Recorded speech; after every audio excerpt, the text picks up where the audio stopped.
Merhaba arkadaşlar, kanalıma tekrar hoş geldiniz. Bir önceki videomuzda bebeğimizin kafasını örmüştük. Bu videomuzda da yüz şekillendirmesini ve saçlarını yapacağız. İsterseniz hemen başlayalım. Bebeğimin kafasının burada oluşan boşluğunu da iyice elyafla doldurdum arkadaşlar. Şimdi yüz şekillendirmesine geçeceğiz. İlk önce burnunu yapacağım. Daha sonra da göz çukurları ve ağzını yapacağız. Burnu için arkadaşlar göz sırasından 2 sıra aşağıya ortaladım. Arada 3 sık iğne bıraktım. Bu şekilde ortaladım. İpimi alıyorum. Herhangi bir yerden batırıyorum. Hemen iğnemle belirlediğim yerden çıkarıyorum.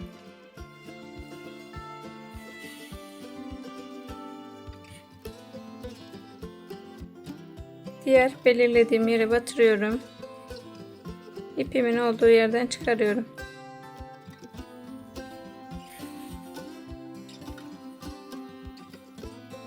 Bu şekilde arkadaşlar birkaç kez ipimi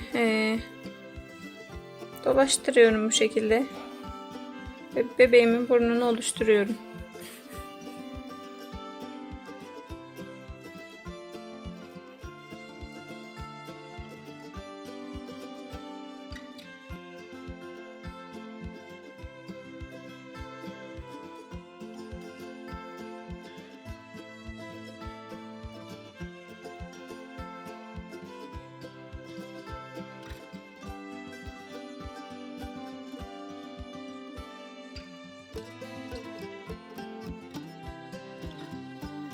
Arada 3 ilmek dedim biraz önce arkadaşlar. Biraz küçük olduğunu gördüm, o yüzden ben bir ilmek buradan, bir ilmek buradan arttırarak, yani toplam arada 5 ilmek bırakarak bebeğimin burnunu oluşturdum.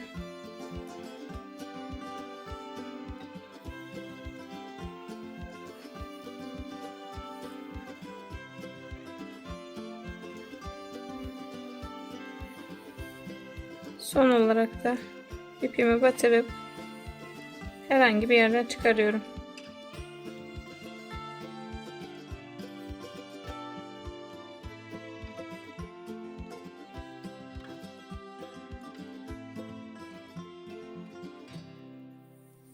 İpimi bağlıyorum arkadaşlar. Daha sonra ipimi koparıp içeride kaybedeceğim.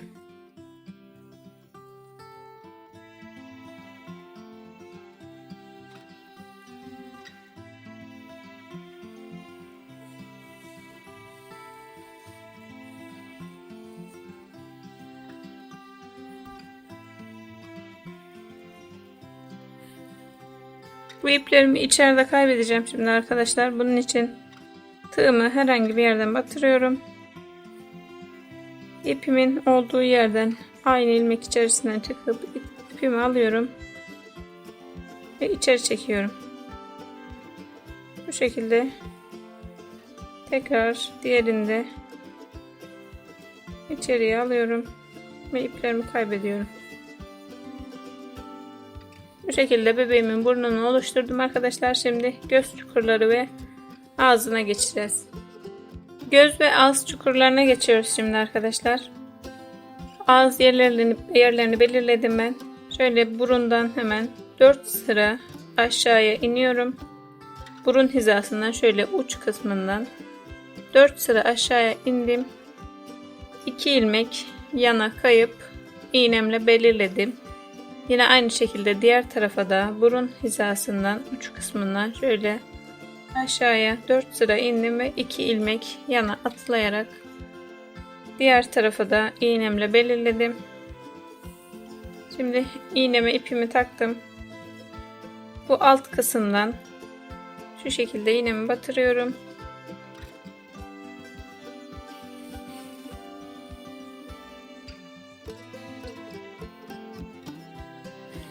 İpimi burada uzun bırakıyorum arkadaşlar.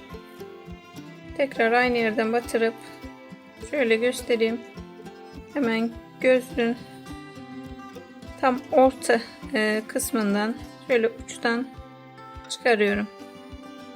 Şöyle arkadaşlar, tam ortasından, yani şöyle orta sıradan bu göz bebeğini baz alırsak tam orta sırasından keçenin arkasından iğnemi çıkardım.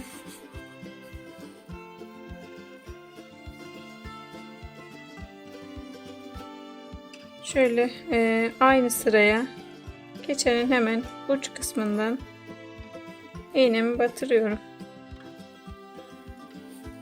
Ve ağız için belirlediğim yerden çıkarıyorum.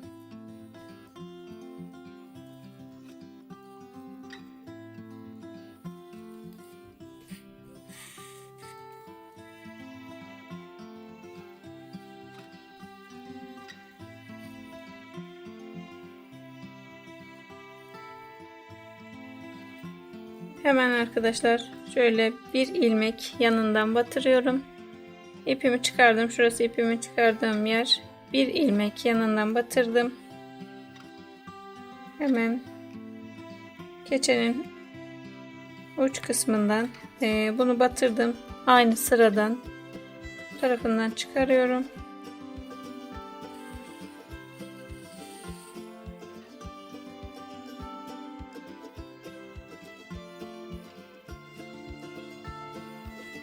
Yine aynı şekilde arkadaşlar, aynı sıradan keçenin arkasından hemen gözün dibinden batırıp ağız için belirlediğim diğer yerden çıkarıyorum.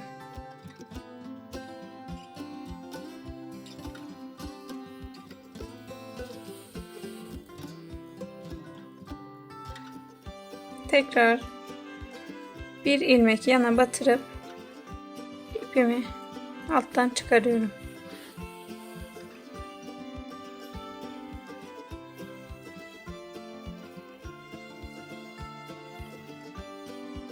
Şimdi iplerimin iki ucunu tutuyorum arkadaşlar. İyice çekiyorum.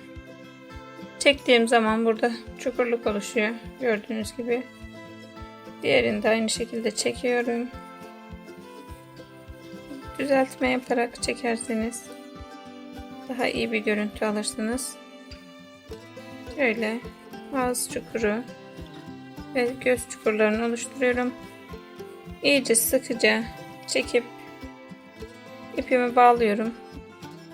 Gayet sıkı bağlamanız gerekiyor arkadaşlar, bozulmaması için. Bu şekilde iyice sıkıca bağlıyorum.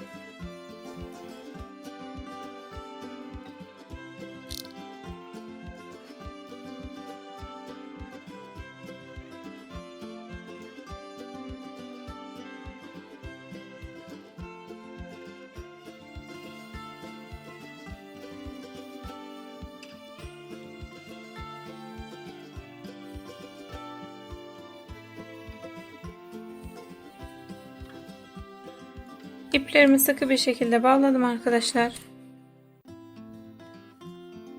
Ve kesiyorum. Bu şekilde içeride kaybediyorum. Böylelikle göz çukuru ve ağız çukurunu da oluşturdum. Şöyle elinizle iyice düzeltme yapın ağız için arkadaşlar. Çünkü burası büzüşebiliyor. Şöyle elinizle ayarlama yapın. Şöyle düzeltiyorum. Daha sonra da arkadaşlar ağzına kırmızı iple geçiş yapacağız. Ve sonra da bu keçeyi beyaz iple buraya sabitleyeceğiz. Sonra da kaş ve kirpiğe geçeceğiz arkadaşlar. Ağzına kırmızı iple geçiş yapıp devam ediyorum. Ağzı için biraz kırmızı ip aldım arkadaşlar. Bunu da yine alttan batırıyorum. Ağız çukuru yapmak için burada ip geçiş yapmıştık. Hemen oradan çıkarıyorum.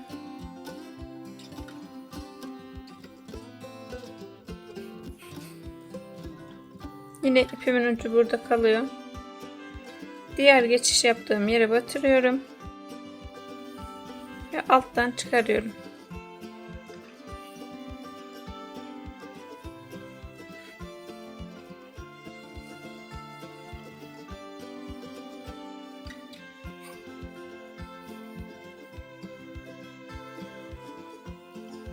Bu şekilde düzeltiyorum elimle biraz. Şöyle yanlardan.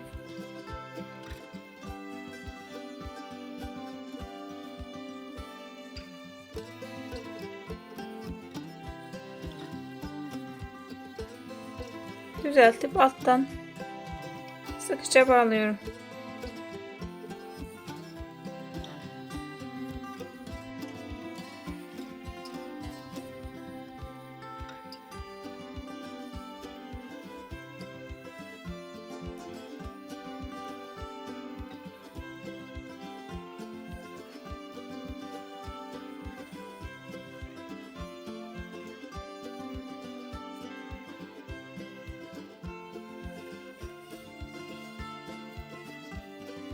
Şimdi arkadaşlar bu keçelerin dikimine geçeceğiz. Daha sonra da kirpikleri ve kaşlarını yapıp yüz şekillendirme işlemimizi bitiriyoruz. Gözlerinin keçesini sabitleyeceğim şimdi arkadaşlar. Bunun için beyaz makaramı aldım. Şöyle hemen gözün alt kısmından alttan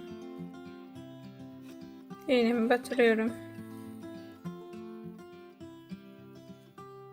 Düğüm alta gelecek şekilde iğnemi batırdım. Düzeltiyorum gözü. Son ayarlama yaparak şöyle düzgün bir şekilde tutuyorum. Küçük küçük arkadaşlar böyle dikeceğim, belli olmayacak şekilde.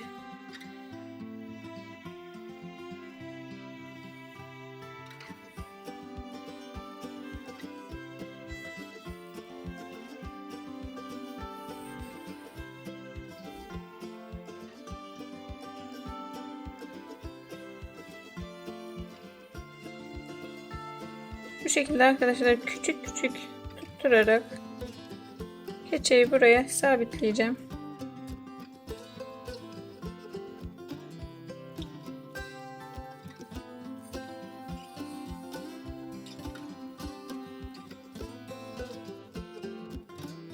Bu şekilde etrafına arkadaşlar belli olmayacak küçüklükte küçük küçük dikerek etrafını dolanacağım.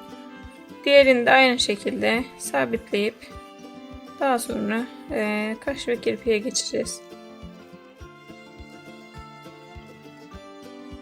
Göz keçelerini beyaz iple iyice sabitledim arkadaşlar. Kirpiklerinin birini yaptım. Şimdi diğerini nasıl yaptığımı size göstereceğim. Siyah ipimi aldım, hemen şu şekilde keçemin uç kısmından çıkardım. Şöyle 2 sık iğne, yani benim ördüğüm bebeğe göre şöyle 2 sık iğne batırıp ilerisinden çıkarıyorum. 2 sık iğne alıp hemen ileriden bir yerden çıkarıyorum.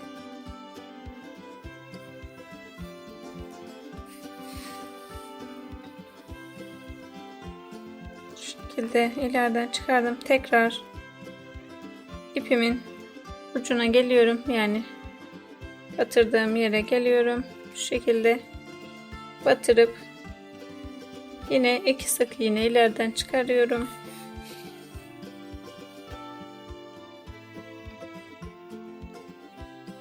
Aynı şekilde ipimin uç kısmından tekrar batırıyorum. Burada nerede bitirdiysem aynı sırada bitiriyorum arkadaşlar. Yani şurası.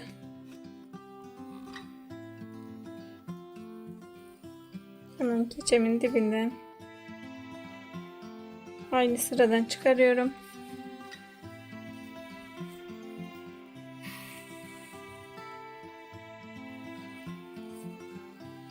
Tekrar ipimin uç kısmına dönüyorum.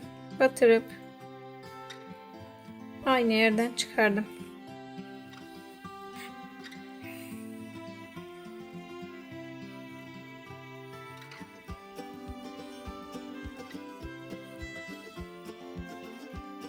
Şimdi kirpiklerine geçiyorum arkadaşlar. Şöyle bak, aynı olması için bu şekilde ayarlama yapıyorum. hemen çaprazından bir sıra atlayıp şöyle tekrar göstereyim. Bir sıra çaprazından batırıyorum. Şöyle bir sık iğne alıp dipten geri çıkarıyorum.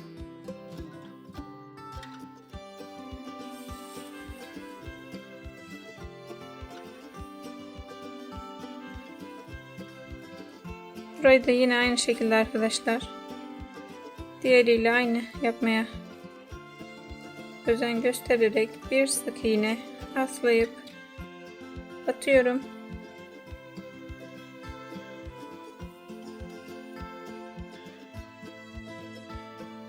Hemen ipten çıkarıyorum.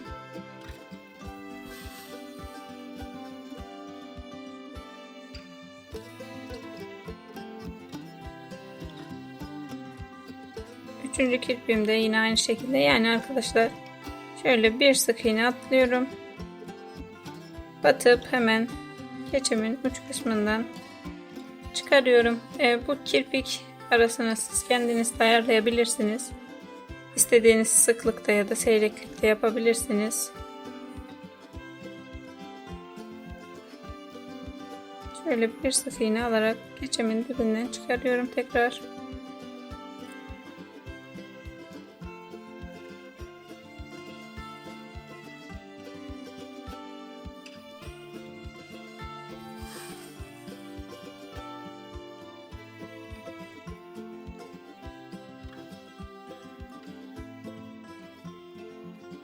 Bu şekilde arkadaşlar, diğeriyle aynı bebeğimin kirpiklerini oluşturuyorum.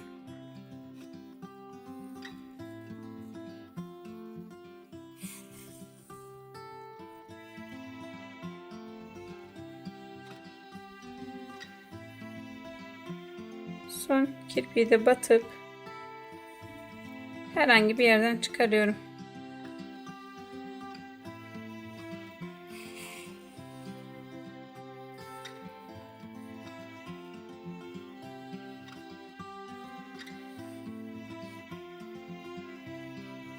Bu şekilde arkadaşlar kirpiklerini oluşturdum. İpimi burada düğümleyip içeride kaybedeceğim. Kaşlarını da saç rengiyle aynı yapacağım ben arkadaşlar. İpimi kaybedip hemen kaş yapımına geçiyorum.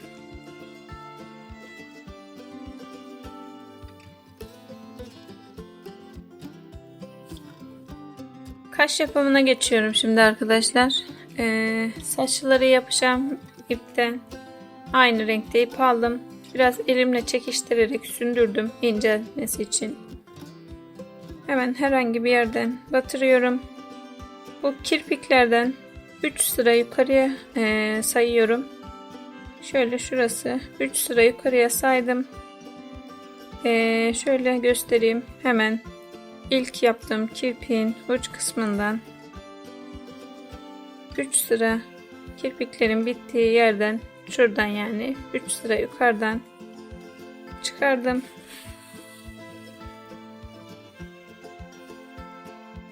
Şöyle arkadaşlar, yani göstereyim. Keçeye biraz çapraz gelecek şekilde yukarıdan çıkardım.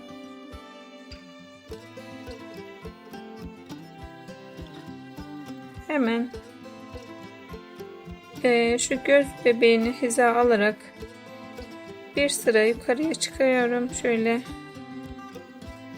şuradan batırıyorum. Aynı sıradan diğeriyle aynı ölçüde olacak şekilde, yani göz sırasından tekrar çıkarıyorum.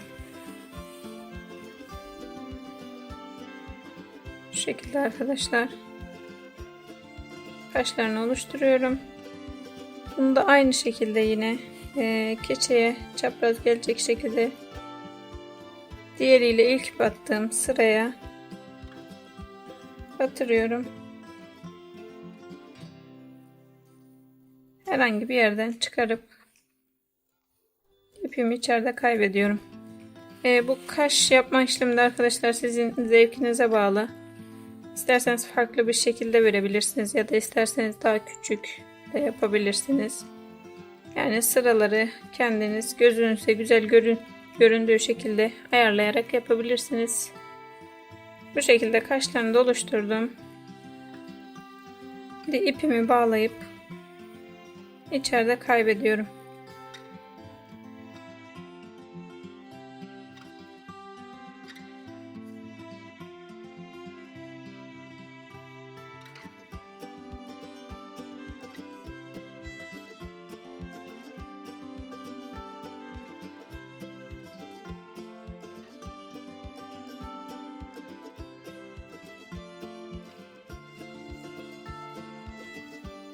Saç ekimine geçiyorum şimdi arkadaşlar. Saç ekimi için de nasıl yer belirlediğimi göstereyim size. Hemen kaş bitiminden uç kısmından sayıyorum. 6 sıra yukarıya çıkıyorum arkadaşlar. 6 sıra yukarıdan yerimi belirliyorum. Şöyle kaşların bitimine kadar, yani şu şekilde düz yukarıya çıktım. Belirledim yerimi. Bu sıraya hep aynı sıraya ekim yapacağız. Şöyle göstereyim. Gördüğünüz gibi hep aynı sıraya batırdım toplu iğnelerimi.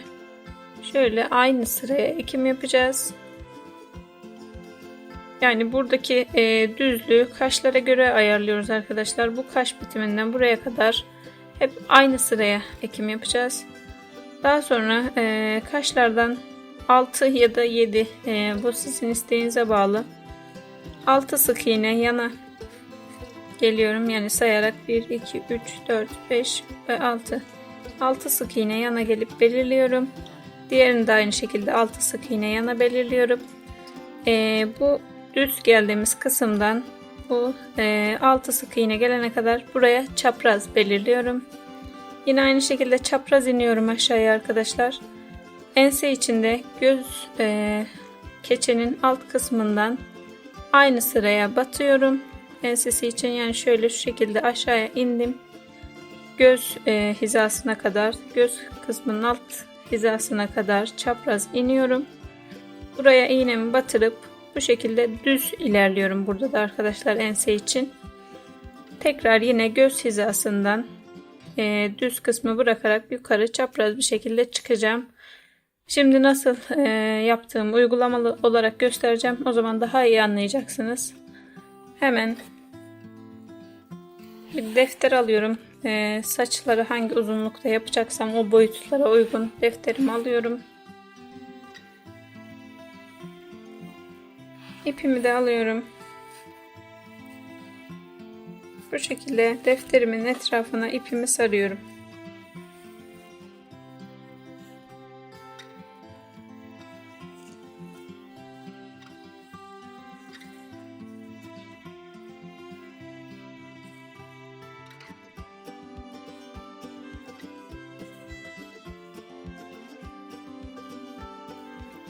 İpimi sardım arkadaşlar. Bu ilk yaptığım uçla aynı kısma getirdim. Şimdi ipimin ucunu kesiyorum. Daha sonra buradan ortadan iplerimi kesiyorum.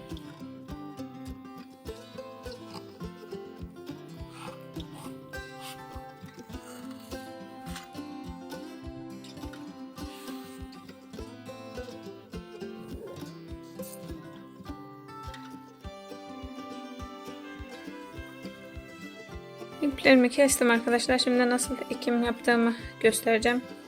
Şimdi daha anlaşılır olacak. Hemen şöyle ortadan katladım ipimi. İpimi alıyorum. İlk olarak bu şekilde kaşın uç kısmından 1, 2, 3, 4, 5, 6 sıra sayıyorum. 7. sıraya, yani şuradan saydığımız zaman 6. sıraya oluyor arkadaşlar. Kafanız karışmasın. Kaşın bu uç kısmından, yani orta kısmından saydığımız zaman 6. sıra oluyor. Buradan saydığımız zaman 7. sıra oluyor. Hemen 7. sıraya buradan sayıp düz bir şekilde yukarıya çıkıyorum. 7. sıradan tığımı batırdım bu şekilde.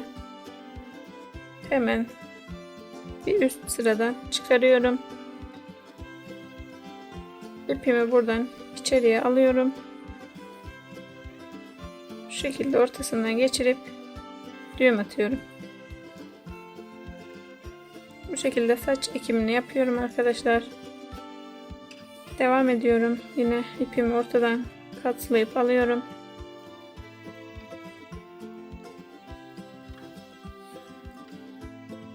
Aynı sıraya arkadaşlar bir ilmek ilerisinden batırıp yukarıdan çıkarıyorum. Bu şekilde aynı işlemi buraya da yapıyorum.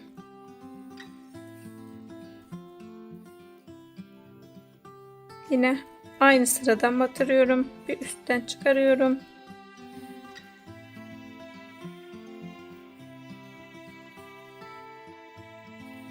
İpimi aldım. Bu şekilde içinden geçirip düğüm atıyorum.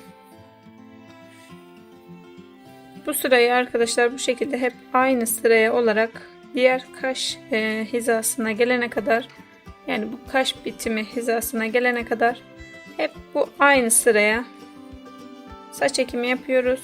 Hemen tekrar göstereyim. Bir ilmek yanından batırıp yukarıdan çıkardım.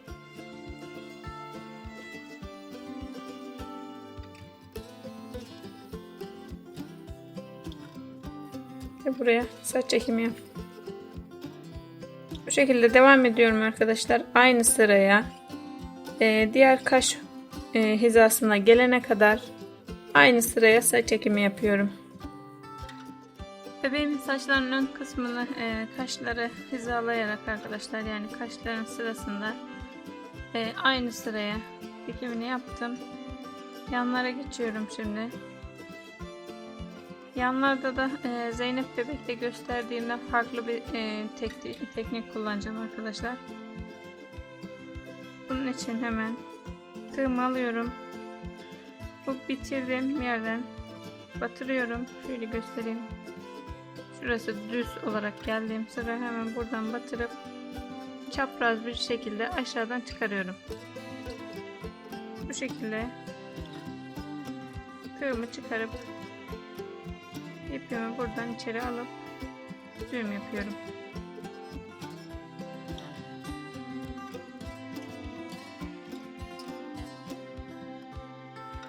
Şimdi buradan aşağı hep çapraz olarak gideceğiz arkadaşlar. Hemen bitirdiğim yerden aynı yerden batırıyorum. Bir sıra aşağısından çıkarıyorum.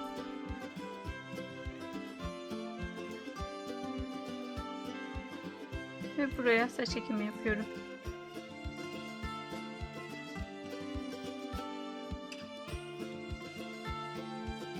Yani bu şekilde yaptığımız zaman arkadaşlar burada merdiven gibi görüntü oluşuyordu. O görüntü oluşmasın diye bu şekilde saç ekimi yapıyorum. Tekrar göstereyim. Aynı yerden batırıyorum. Hemen çaprazından bir sıra aşağısından çıkardım. Şöyle göstereyim hemen. Bir sıra aşağısından çıkardım arkadaşlar. İpimi buradan içeriye alıyorum. Ve düğüm yapıyorum. Bu şekilde arkadaşlar bu göz hizasının, gözün alt kısmına gelene kadar, yani şu keçenin olduğu sıraya gelene kadar bu şekilde çapraz iniyoruz. Daha sonra da burada düz belirlediğimiz yeri düz gideceğiz. Burayı ense kısmına gelene kadar, yani göz hizasına gelene kadar çapraz bir şekilde aşağıya iniyoruz arkadaşlar. Şimdi ense kısmını göstereyim size. Burayı da yine şöyle batırıyorum tığımı. Bir üst sıradan çıkardım. Ve aynı şekilde saç ekimi yapıyorum.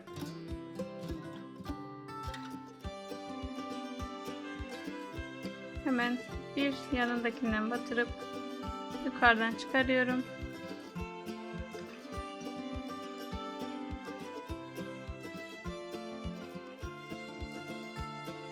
Buraya da saç ekimi yapıyorum. Bu şekilde arkadaşlar burayı da yine diğer göz hizasına gelene kadar, yani şöyle göstereyim, burada diğer göz hizası, bu sıraya düz bir şekilde saç ekimi yapıyoruz. Yine aynı şekilde burayı da çapraz inip burada birleştiriyoruz arkadaşlar. Yani burada yapmanız gereken sadece şu kısmı ayarlayıp bu yanları düzgün ayarlamak. Daha sonra da zaten burayı düz gidiyoruz. Bu şekilde arkadaşlar burayı çapraz, enseyi düz, diğer tarafı da çapraz olarak saç ekimi yapıyorum. Ve diğer yerleri de göstermek için geliyorum. Yanlara ve ense kısmına da saç ekimi yaptım ben arkadaşlar. Şöyle göstereyim. Ense kısmını düz, yanları da çapraz gelecek şekilde saç ekimini yaptım. Şimdi ortadan ayırdığımızda burada boşluklar oluşmasın diye burada yapmak istediğim bir işlem var. Onu göstereyim hemen size. İlk bu sıraya aynı yapmıştık. Yani aynı sıraya saç ekimi yapmıştık. Hemen buradan ilk yaptığım, yani şöyle göstereyim. Şurası düz olarak ekim yaptığım yer. Şurası da çapraz. Hemen ilk düz yaptığım yerden aynı yere batırıyorum. Üst sıradan çıkarıyorum. Şimdi buraya saç ekimi yapıyorum.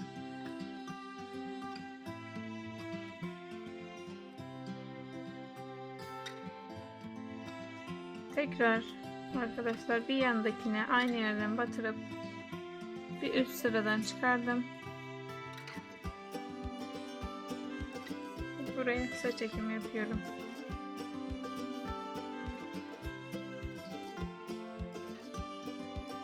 Bu şekilde arkadaşlar bu sıranın sonuna kadar, yani düz yapmıştık ve yanlara inmiştik.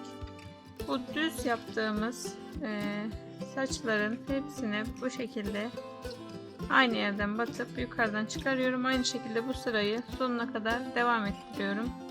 Bu çapraz kısma gelene kadar bu şekilde aynı yerden batırıp üst sıradan alarak saç ekimi yapıyorum.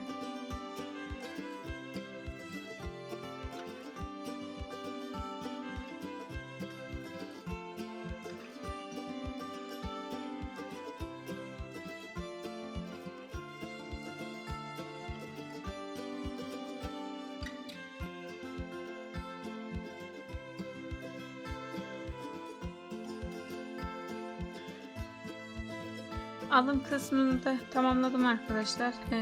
İlk sıramızı bir sıra üzerinden yapmıştık, aynı sıraya.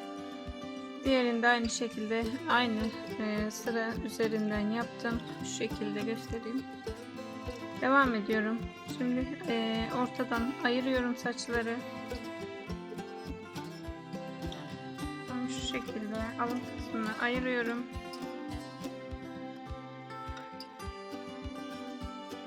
Şimdi burada tam ortayı belirliyorum arkadaşlar. Burası orta. Şu şekilde devam edip aşağıya ineceğiz. Düz bir şekilde.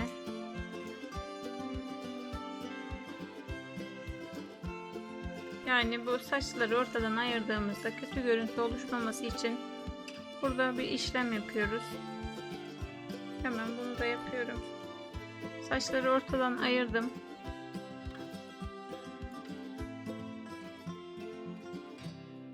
Hemen şöyle göstereyim. Şurada ortadan ayırdığımın sağ tarafı.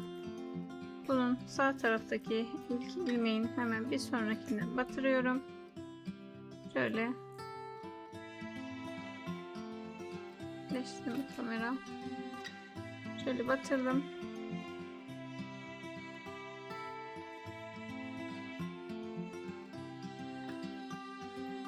Bir sonraki sık iğneden çıkarıyorum. Buraya saç ekimi yapıyorum.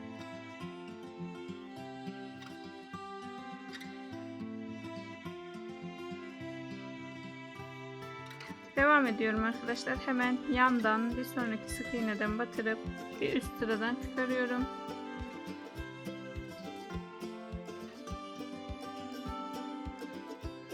Yine buraya saç ekimi yapıyorum. Hemen yandan bir sonrakinden batırıyorum. Bu şekilde arkadaşlar ense kısmına kadar böyle düz bir şekilde ilerliyoruz.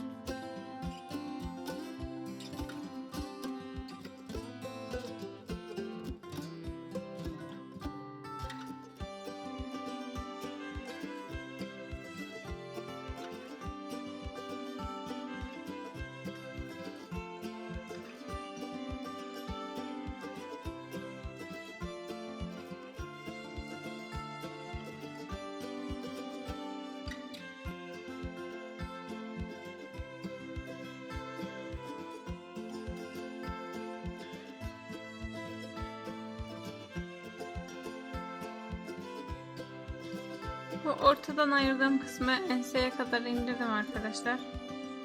Şimdi diğer tarafını yapıyorum.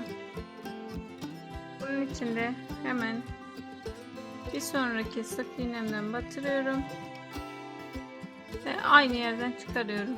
Yani bu indiğim sıradaki saçların hemen aynı yerinden çıkardım. Buraya saç ekimi yapıyorum. Tekrar bir sonraki sık iğneden batırdım. Diğer tarafa yaptığım saçların hemen olduğu yerden çıkarıyorum tığımı. Aynı sık iğne içerisinden çıkarıyorum.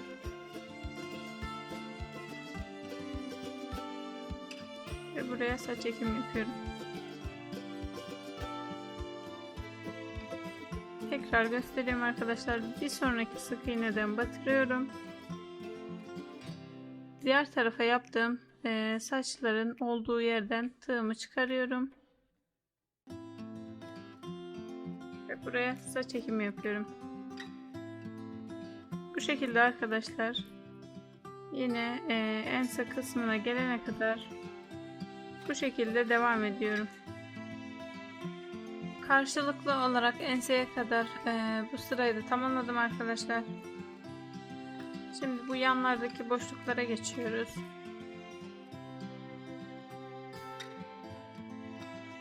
Şöyle hemen burayı da göstereyim. Alttan bir sıra atlıyorum arkadaşlar. İkinci sıradan tığımı geçiriyorum. Normalde bir sıra yukarıdan çıkarıyordum. Şimdi iki sıra birden alacağız. Yani şu şekilde değil de 2 ilmek birden alıp yukarıdan çıkarıyorum tığımı. Ve bu şekilde buraya saç ekimi yapıyorum.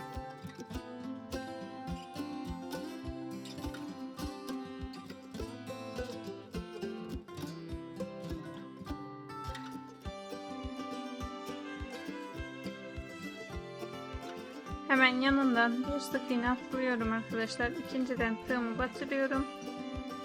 2 ilmek yukarıdan çıkarıyorum.